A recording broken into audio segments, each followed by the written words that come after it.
A very good afternoon to one and all. And what I'm going to explain in today class is just revising what I explained in last two classes about the Turing machine. That is about the introduction of the Turing machine and the fundamental concepts of the Turing machine that I'm revising in this class, because I'm having other more PPTs about this Turing machines.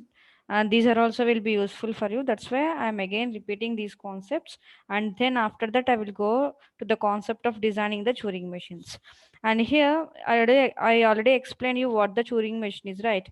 So, and who invented this Turing machine? And this Turing machine was invented by an Alan Turing, and in 1936. And for what purpose this Turing machine was invented? Only for the simple mathematical model this Turing machine was invented. And the capability of this Turing machine is to performing any type of an calculation, and which can be performed by any computing machine. These are things that I already explained you. And here other more important things is, see here we're having an hierarchy, and this is we can call it as an language hierarchy. And here I'm showing you with an example. The example is with an representation of this hierarchical structure, where starting with an regular languages a star b star, and then context free languages a power n b power n, or string reversal. And then which language now we are going to learn, that is a power n b power n c power n, or what the strings, what about the strings. And that's this we can call it as an hierarchy, language hierarchy. And now whatever the thing that we're going to learn as a concept, that is about the Turing machine language that we're going to learn. And there we're learning about this a power n b power n c power n, and then the string and string reversal. Right, string and string, what the string, whether it is in string reversal or any other more, let's see in further classes. And up to now we learned about these two, and now we're going to learn about this. And that's why here we are having a question mark. That means still we need to learn, right? So this we can call it as a language hierarchy. And then that's what I explained you. And the languages that are accepted by the Turing machine, whether it is an A power n, B power n, C power n language, or string, or whether it is in string. Here these context-free languages comes under the NPDS, NDPA, non-deterministic push-down automatas, and this all comes under the finite automata. What this means, these are the regular languages, those comes under the finite automata. This is a clear structure of a hierarchical structure, a language hierarchy of the Turing machine. And this is an input tape, and this is a model of the Turing machine, and the control units can be represented by like this. The control unit consisting of a finite state machine, that means the representation or the diagram should be in a finite automata. And it is a Turing machine where it consisting of a tape, and here it consisting of some read write header, and these are equally sized cells, and in each cell we are inserting an one input alphabet, right? So how the control unit looks like means, if you seen anywhere with this structure, then we can say that it is a control unit of a Turing machine. And if you see the representation of this tape, then you can say that it is an input tape. And if you see the representation of this, then we can say that it is a read or write header, right? And if the tape is not having any boundaries, that means no boundaries with an infinite length, then it can be represented with like this. And this is a tape with no boundaries with an infinite length, and the head moves to left or right. The whatever the header we are having here, the reader right header, it should move to left or right. So this is also a simple representation of the tape. Just to know how to represent an infinite length tapes, and how to represent an finite length tapes, and how to show the boundary structure and how to show the non-boundary structures, and then how to represent and read or write headers, and how to move to left and how to move to right.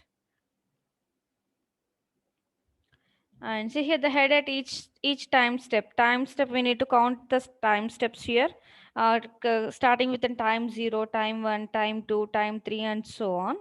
And here the head at each time step is, first you need to read a symbol, and then after reading that you need to write that symbol. and after writing you need to move, and that means you need to move along with the left, along with the move of left or along with the move of right, and with that writing symbol. So these are the three time steps that we need to implement: reading, writing, and moving.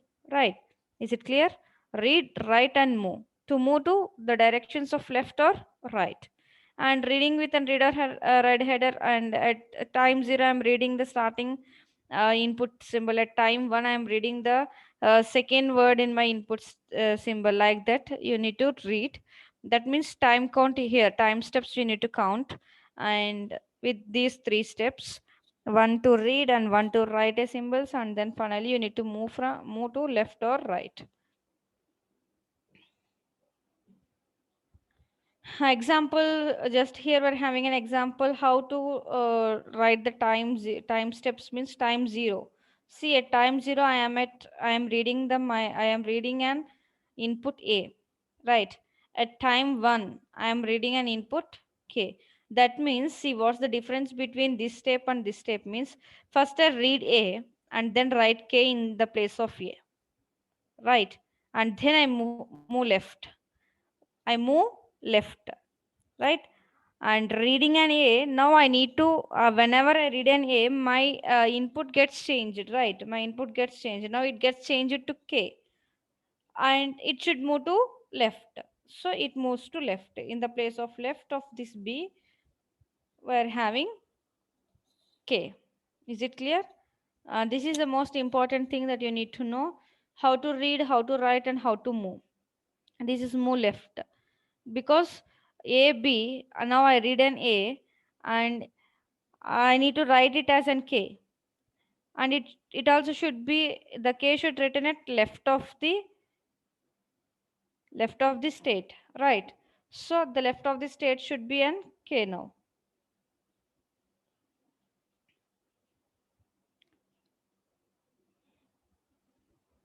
See here again, time 1 and time 2, now it becomes in time 1.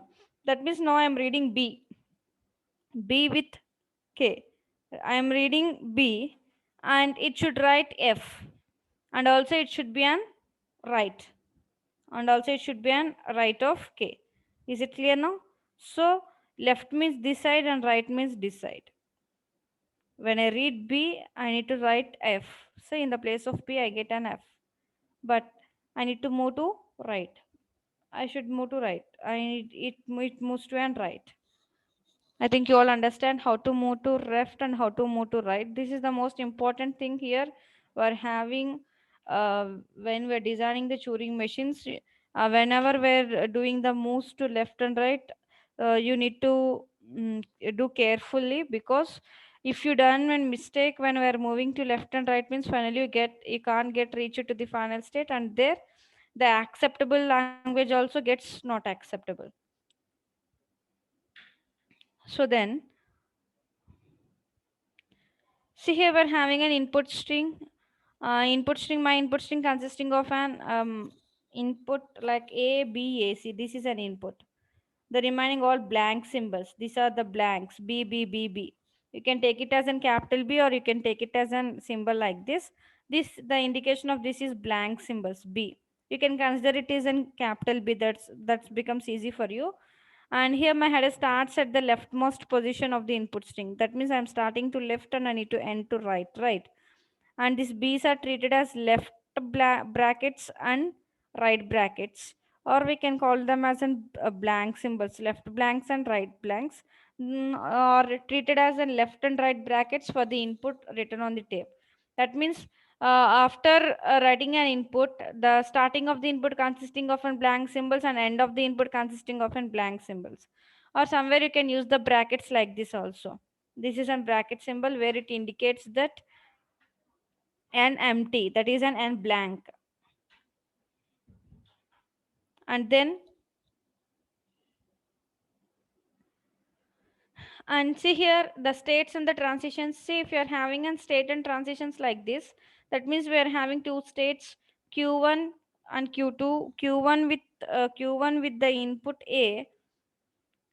When I am reading q1 with input A, it should write B and it should move to left. Is it clear? It should write B and then move to left. Then it should reach to an Q2. That means Q1 with Q2, I am having a transition, and Q1 with A, actually it goes to the state of Q2, right? It actually goes to the state of Q2 along with writing with B and moving to left. And here Q1 with A, Q1 with A, it should reach to an Q2 state along with B, and it should move to right, not on left. It should move to right. So this is the way of writing the transitions between the states. And when I'm reading a state with an input, actually what we know is it goes to the state Q2. But here you need to write the input tape symbol along with an move, along with an move. Is it clear?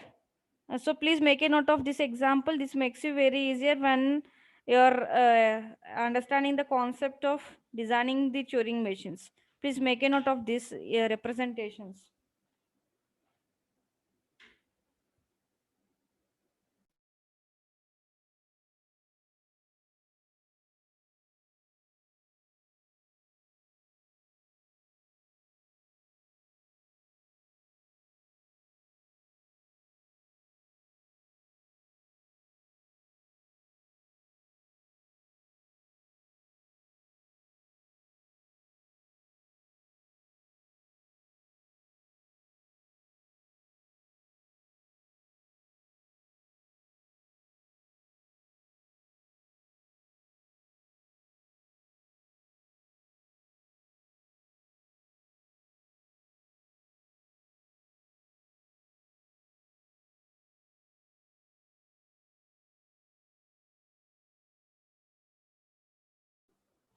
And then the next one is,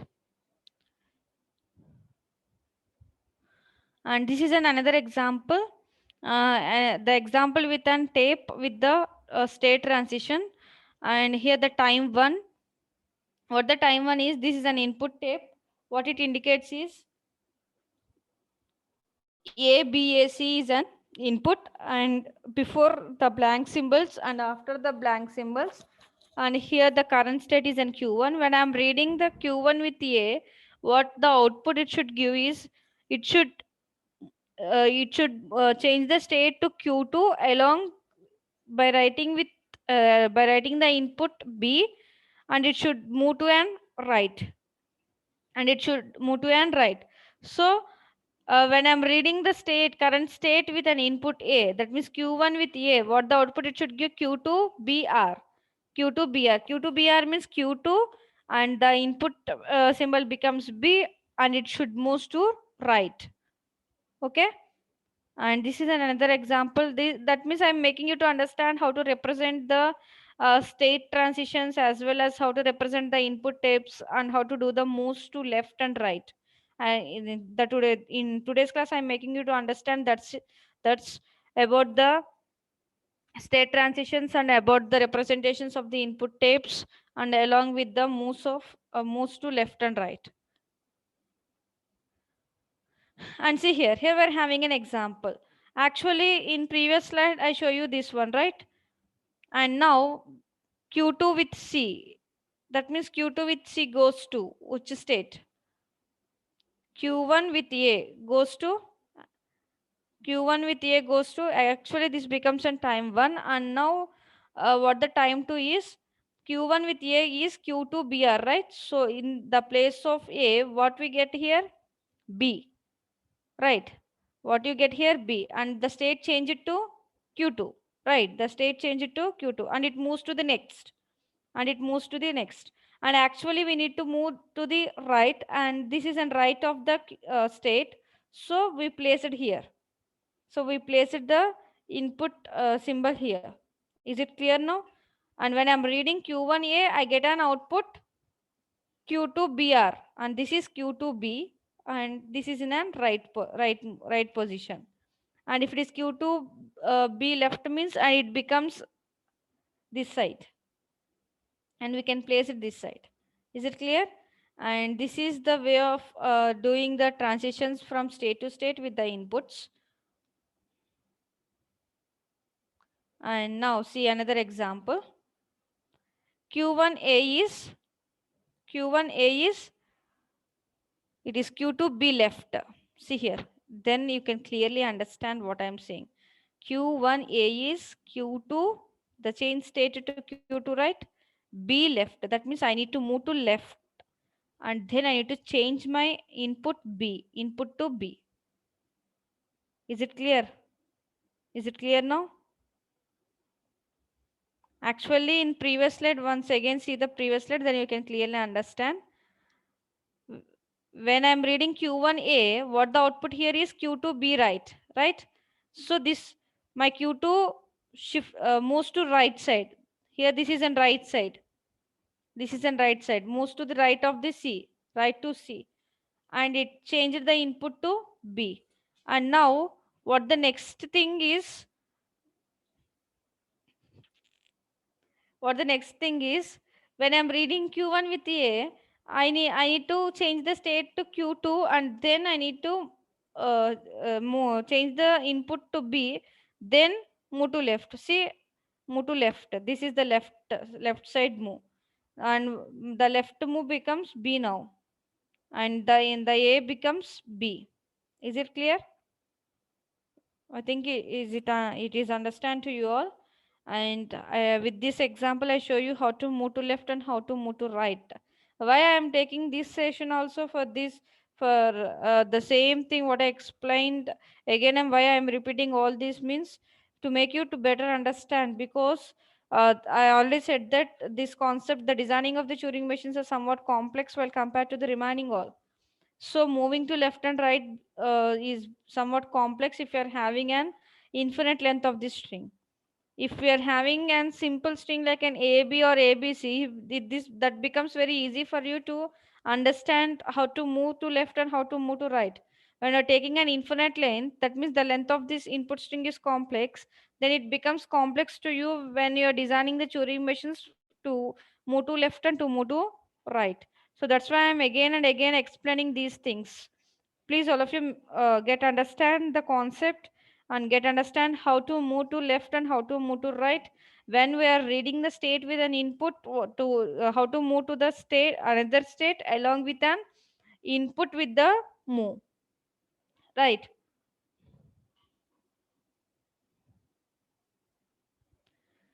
And see here, this is in blank, brackets blank, right?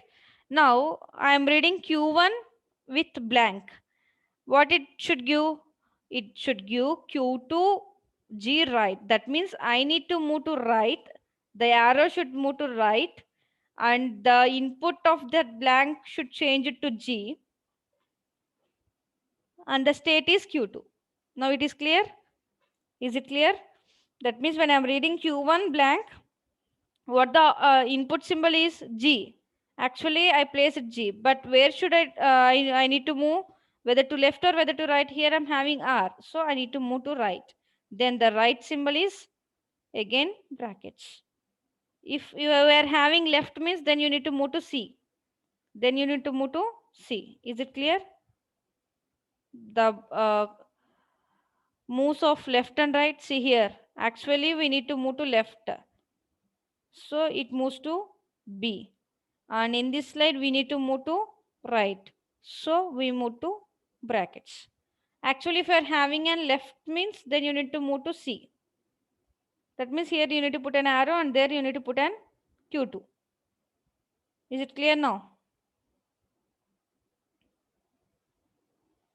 And the deterministic or determinism, and the Turing machines are deterministic. How we can say that the Turing machines are deterministic means some are allowed and some are not allowed, and which type of transitions are allowed and which types of transitions are not allowed means no lambda transitions are allowed in this Turing machines. Make it clear, no lambda transitions are allowed in this Turing machines. And while coming to the transition diagrams, here see Q1 with A goes to Q2 BR, right? And Q1 with B goes to Q3 DL. And what's the difference between these two? What's the difference between these two? Everything is same. Nothing differ is there, right? No. See here. Q1 with A goes to DL. That means From Q1 with A, I'm having two choices. But while coming here, Q1 with A, I'm having only one choice. Only I need to go with this. But here, Q1 with A, I'm having two choices. Where to go and which state I need to write down. And to what type of a move that I do here, whether to move to left or whether to move to right. So these are not allowed. These are not allowed. Only these are allowed. That means only one choice you need to do, not more than one choice. Right? Q1 with A is having only one choice. Q1 with B is having only one choice. But coming to here, Q1 with A is having two choices to move, but such type of transitions are not allowed here. And those comes under a non-deterministic, and this comes under a deterministic. So always the Turing machines are deterministic. They are not non-deterministic. And as well as the lambda transitions are also not allowed here. The lambda transitions are also not allowed here. Is it clear, all of you? And in this class, I explained you the most important concepts, how to do the moves with the input tapes. Just with an example, I show you how the input tape gets changed with an input along with the state. Right. And with this example, I clearly make you to understand how to show an deterministic Turing machine and what type of transitions are allowed here and what type of transitions are not allowed here. Right. If you have any doubts, you can ask.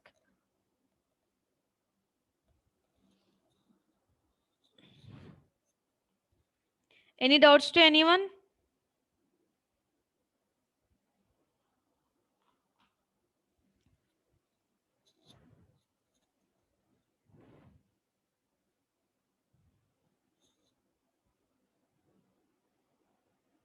Out of 210 members, so today presentees are only 94. 94 participants are there in this class out of 210.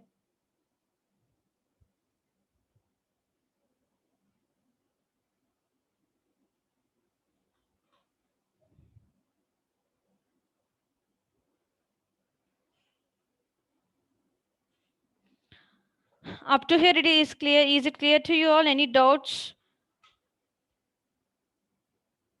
If you have any doubts while doing the transitions with the moves of left and right, you can ask please. How to do the transition to left and how to do the transition to the right. Is it if you are clear, then any one of you please message me in the message in the chat box, then I can understand. The concept is understood to you all.